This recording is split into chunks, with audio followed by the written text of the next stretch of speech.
in order to have the right thought process, in order to have what we call Yeshuva Dat, a person has to give themselves room to think.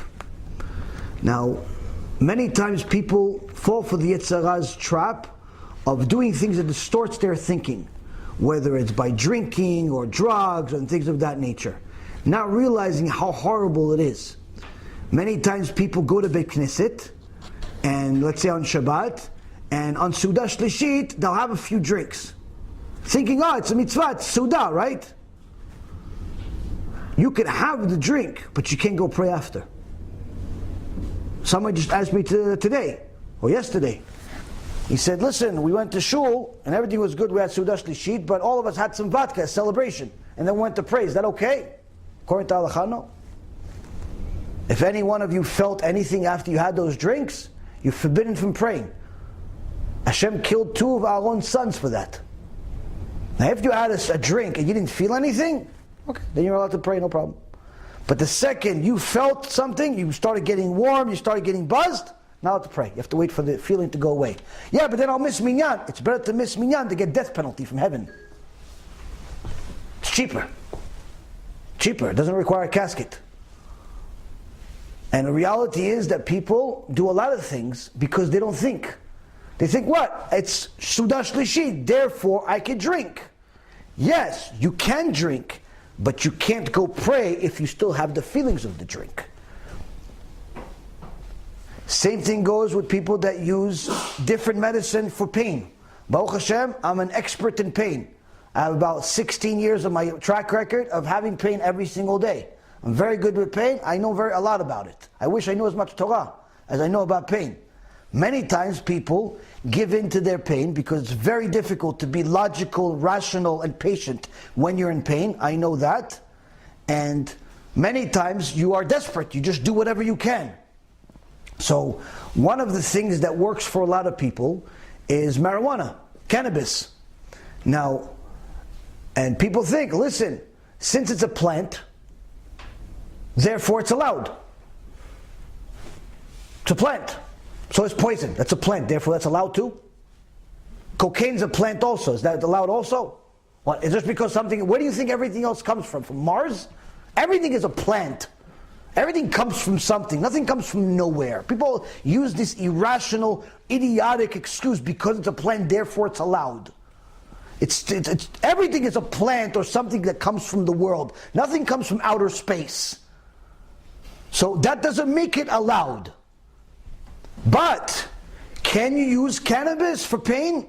As some? Yes, but doesn't mean you can use marijuana.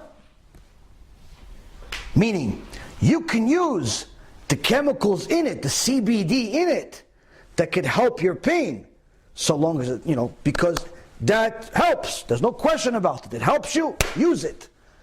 But the smoking of the plant itself to get high also, that's forbidden if you have an alternative.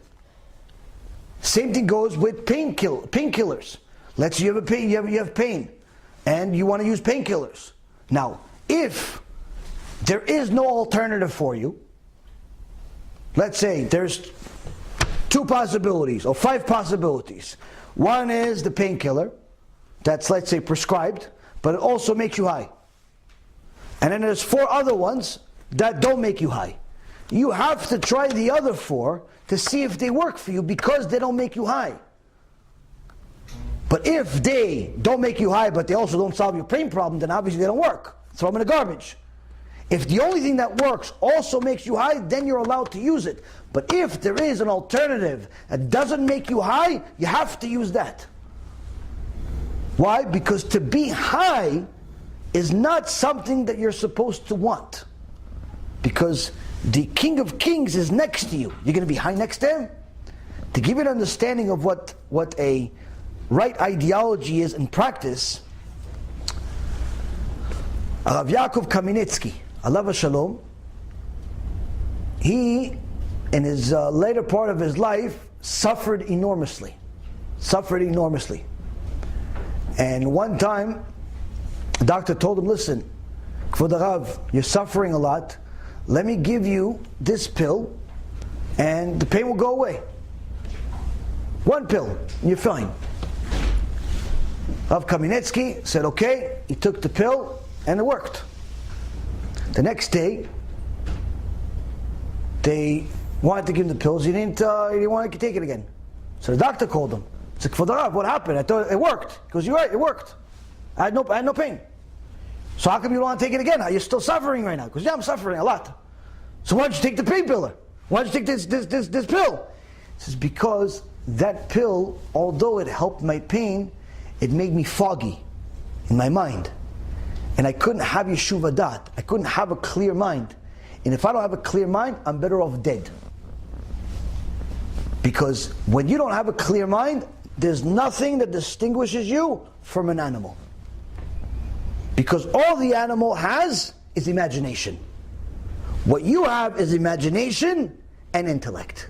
When you don't have the ability to use this intellect, because you don't have mental clarity, all you have is the imagination. That means I'm no different than the animal. And it says, I'd rather just die than not have mental clarity.